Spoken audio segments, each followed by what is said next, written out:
Hi friends, Pinki's Dreamland চ্যানেলে তোমাদের সবাইকে স্বাগত। আজকে আমি তোমাদের সঙ্গে শেয়ার করব পেঁপে দিয়ে মিল্ক পুডিংয়ের একটি ছোট্ট মজার রেসিপি। তো চলো শুরু করছি আজকের ভিডিও।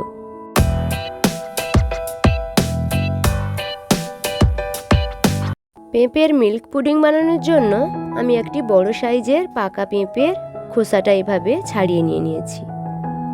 এবার পেঁপেটার বীজের অংশ বাদ দিয়ে পেঁপেটাকে এভাবে ছোট ছোট পিস করে কেটে নিয়েছি। এই পেঁপেটার ওজন 250 গ্রাম মতো হবে। এবার পেঁপেটাকে আমি মিক্সারে পেস্ট করে নিব। দেখো, এইভাবে স্মুথ করে পেস্ট করে নিয়েছি।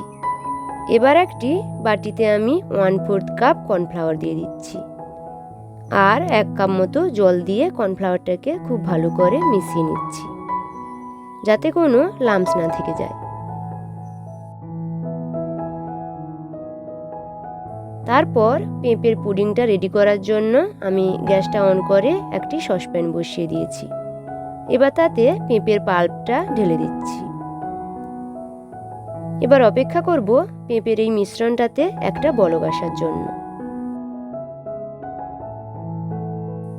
যখন দেখবে পেঁপের এই মিশ্রণটাতে এরকম বলক চলে এসেছে, তখন এতে 2 চামচ চিনি দিয়ে দিতে হবে। আর আমি বেশি চিনি দেব না, কারণ পেঁপেটা খুবই মিষ্টি খেতে। তারপর আমি আগে থেকে যে কর্নফ্লাওয়ারের মিশ্রণটা বানিয়ে রেখেছিলাম, সেটাকে আরও একবার চামচ দিয়ে মিশিয়ে ঢেলে নিচ্ছি। আর এই সময় কিন্তু খুন্তি দিয়ে কর্নফ্লাওয়ারটাকে পেঁপের সঙ্গে ভালোভাবে মিশিয়ে নিতে হবে, না হলে কর্নফ্লাওয়ারের মিশ্রণটা তলানিতে বসে যাবে। এভাবে আমি আরও 5 মিনিট গ্যাসের ফ্লেমটাকে লোতে রেখে পেঁপের মিশ্রণটাকে ফুটিয়ে নেব। দিলে কর্নফ্লাওয়ারের কাঁচা ভাবটা চলে যাবে। আর যখন দেখবে মিশ্রণটা এরকম ঘন হয়ে যাবে আর প্যানের গা ছাড়িয়ে উঠে আসবে, তখন বুঝবে যে পুডিংটা এবার হয়ে গেছে। এবার গ্যাসটা অফ করে পুডিংটা নামিয়ে নিচ্ছি। আর তারপর সঙ্গে সঙ্গে পুডিংটাকে যে পাত্রে সেট করবে সেটাতে ঢেলে দিতে হবে। পুডিংটা ঢালার পর এভাবে 2-3 বার ট্যাপ করে নিতে হবে, যাতে ভেতরে কোনো এয়ার বাবলস থেকে না যায়। তারপর এভাবে রুম টেম্পারেচারে 2 ঘন্টা মতো এটাকে রেখে দিতে হবে। 2 ঘন্টা পর আমি পুডিংটা বের করে নিয়েছি। এবার এটাকে আমি একটি প্লেটে ডিমোল্ড করে নিচ্ছি। দেখো বন্ধুরা, আগার আগার পাউডার বা জেলাটিন ছাড়াই পুডিংটা কতটা পারফেক্টভাবে বসেছে। এবার আমি এই পুডিংটাকে ছোট ছোট করে পিস করে নিচ্ছি।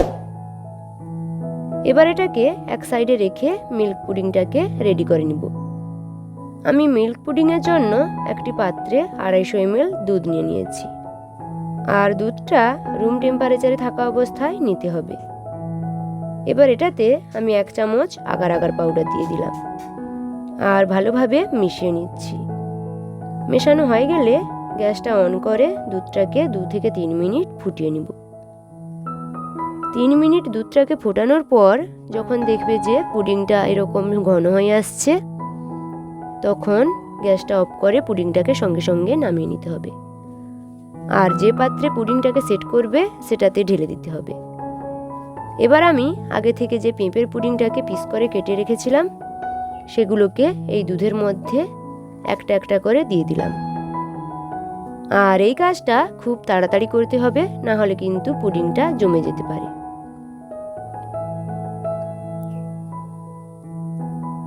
এরপর এটাকে 1 ঘন্টা নর্মাল তাপমাত্রায় রেখে দিতে হবে। ততক্ষণে পুডিংটা খুব ভালোভাবে সেট হয়ে যাবে।